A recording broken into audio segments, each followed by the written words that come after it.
To be or not to be, that is the question. Whether 'tis nobler in the mind to suffer the slings and arrows of outrageous fortune, or to take arms against a sea of troubles, and by opposing end them, to die, to sleep no more, and by our sleep to say we end the heartache and the thousand natural shocks that flesh is heir to. 'Tis a consummation devoutly to be wished.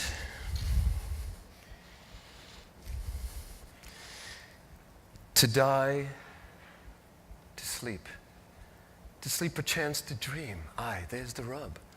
For in that sleep of death, what dreams may come when we have shuffled off this mortal coil must give us pause.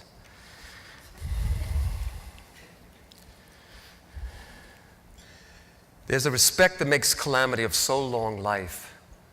For who would suffer the whips and scorns of time, the oppressor's wrong, the proud man's contumely, the pangs of despised love, the law's delay, the insolence of office, and the spurns that patient merit of the unworthy takes when he himself might his quietus make with a bare bodkin.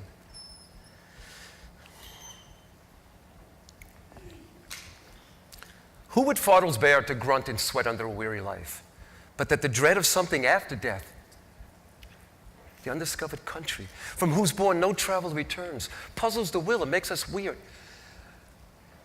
makes us fly to other places we know not of.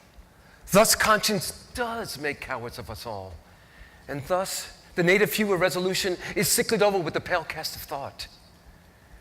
And enterprises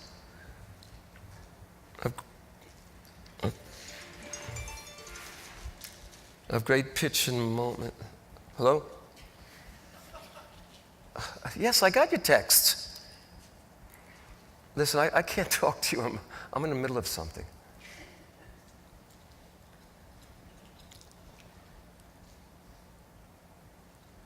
And the enterprises of great pitch and moment, with disregard, their currents turn awry and lose the name of action.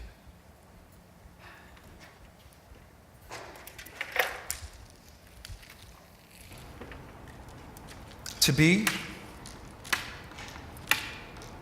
or not to be? That is the question.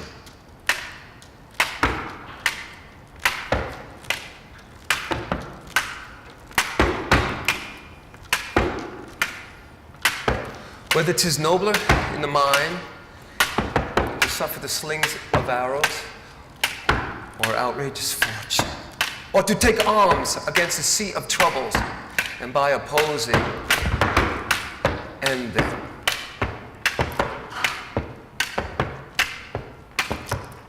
To die, to sleep no more.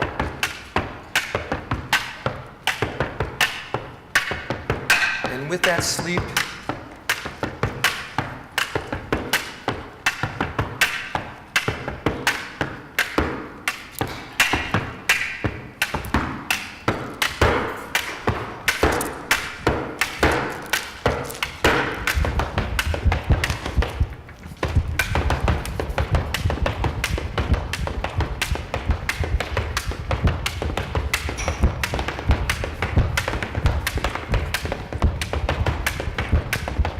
die, to sleep no more, blind, and to sleep, to take arms against the sea of action,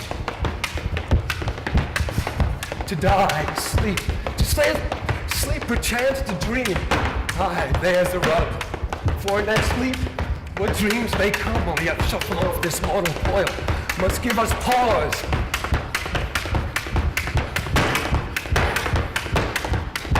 There's a respect that makes calamity of so long life. For who would bear the whips and scorns of time, the oppressor's wrong, the proud man's contumely, the pangs of despised love, the law's delay, the insolence of office, and the spurns, the patient merit of the unworthy takes, when he himself might his quietus make with a bare bodkin.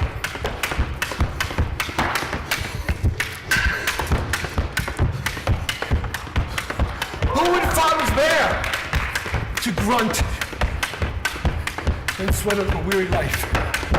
But the dread of something after death. The undiscovered country from whose bourne no tramp returns. Puzzles the will, makes us rather bear those ills we than fly. Regular. To one part that we know not of. Thus conscience does make cowards of us all.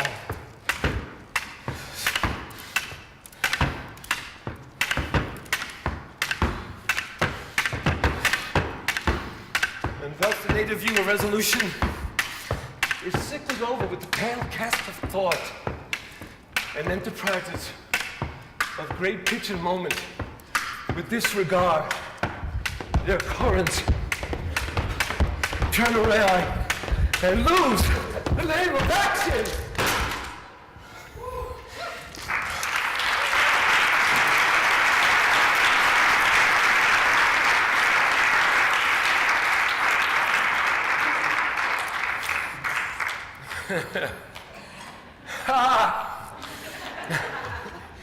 You have to understand, it's the first time I did that. So I didn't know where to start jumping. Hello! Okay. Well, okay.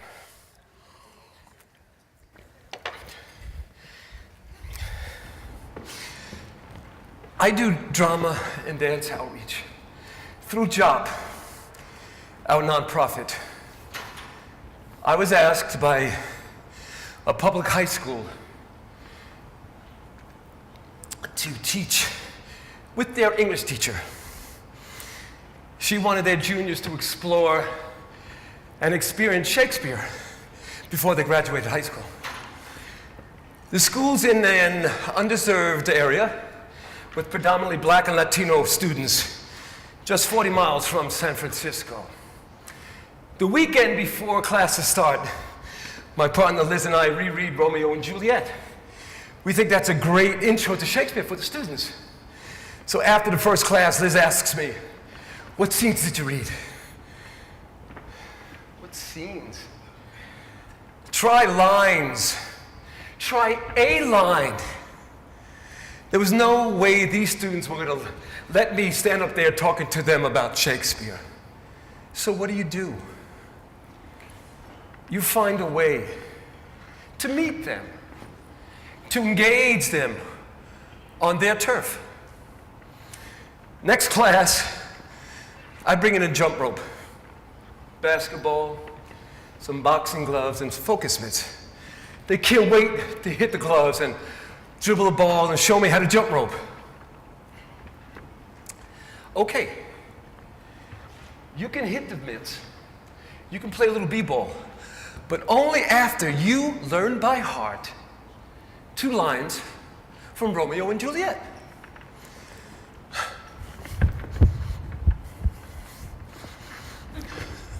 Two households, both alike in dignity, in fair Verona, where we lay our scene. From ancient grudge to break new mutiny,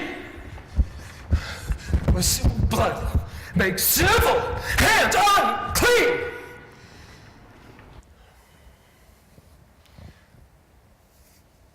A community arts center where I head the drama department asked me if I would teach alongside a high school science teacher. Marie wanted to explore evolution, maybe through movement, maybe through rhythm, maybe dance. We decided to get them out from their desks, getting moving around, engaged. We break them in small little groups of 3, 4, and 5, mix up their steps and lending their creativity to the evolution piece. Their science readings and lectures will become the narrative for the project.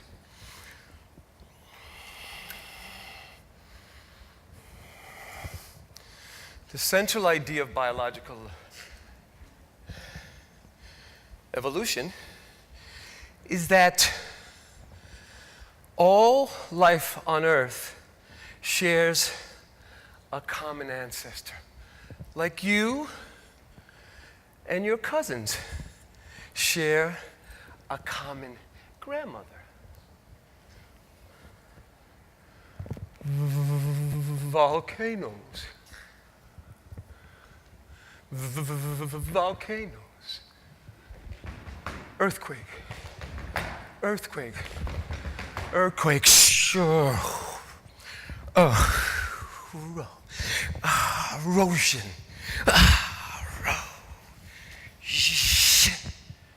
Drought. Origins of variation. Descent with modification. Our common ancestor gave birth to fantastic variety. Humans. Oak trees. Hummingbirds. Whale. Whale. Earthworm. The lily pad are all distinct cousins. Next, I'm performing at the Pasadena Playhouse. In my corner is an original piece I wrote about fathers and sons. Elizabeth Doran, the executive director at the Playhouse, asks me if I would like to do some outreach in the LA area. There are about 15 ex-gangbangers who are changing their lives around, going back to their communities and bringing hope, we are told. So Elizabeth asks me, what are you going to do? I don't know. Let's just wait and see them. Take the temperature of the room. Put some movements on them. Add some rhythms to those movements. Things are good. Everything's going just right.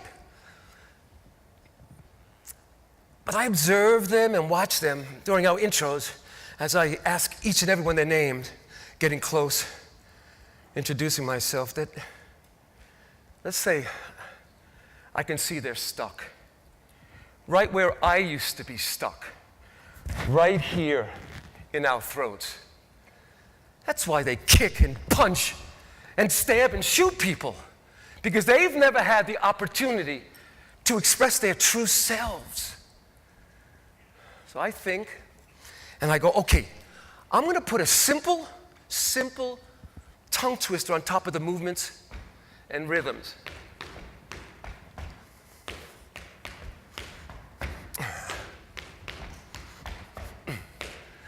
Billy Button. Billy Button. Not bad, not bad. Bought a bunch of beautiful bananas. A bunch of beautiful bananas. Billy Button bought. If Billy Button bought a bunch of beautiful bananas, where's the bunch of beautiful bananas Billy Button bought? They try to loosen their throats. The room transforms immediately as soon as they learn Billy Button. Here, grown men and women, to the outside world, are ex-gangbangers. Here, they're hugging, rejoicing, celebrating, and crying because they found a voice, their voice. And it had play in it, free play, and there's an engagement and excitement to it. And it's alive, engaged. One last word. Can I get a drink of water? oh, I'm sorry, I got it, I'm sorry.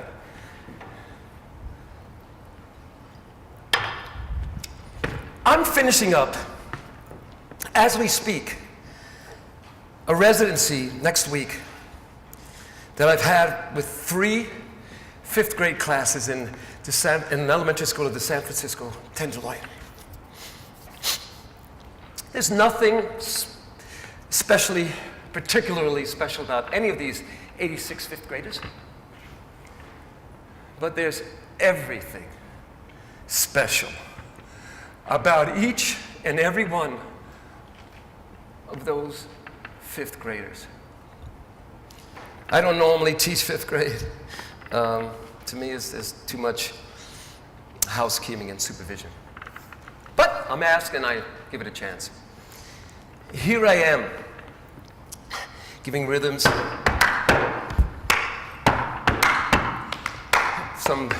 little bit of hip hop to it, and just a small excerpt of a Langston Hughes poem. 7 letters, 7 songs. The 7 letters: F,